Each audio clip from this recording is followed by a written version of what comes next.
Ipinanganak ako, lumaki at kinupkup sa lungsod ng Maynila.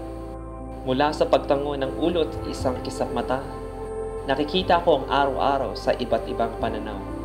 Ang sining ang pagkuha ng mga larawan ang aking paraan upang bigyang kahulugan ang aking nararamdaman.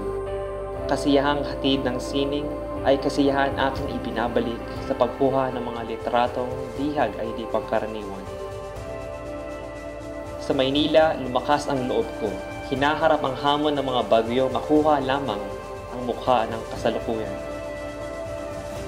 Iba't ibang mukha ng panganib, ang dala ng mga dilubyong kapwa, biyaya at sumpa sa sining na mahal ko.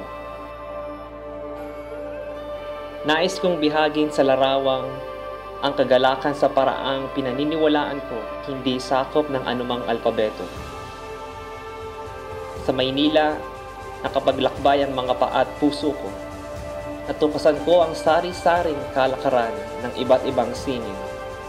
Naunawaan ko ang maraming pagkakaiba ng mga tao mula sa iisang landas ng buhay.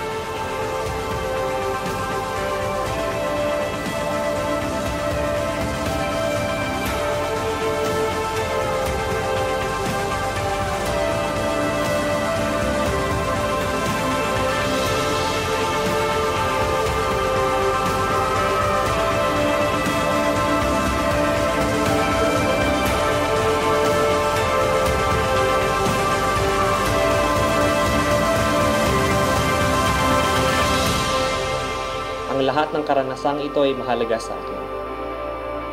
Hindi ko pinangarap na maging tulad ni Numan. Sapat ng matahak ang makulay na buhay at malawak na mundo. Patuloy kong aaalabin ang puso para sa aking sining.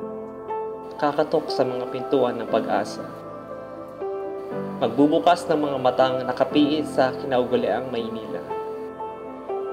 Hindi ko kilala ang mundo. Hindi pinapahalagaan ng lahat ang ginagawa ko.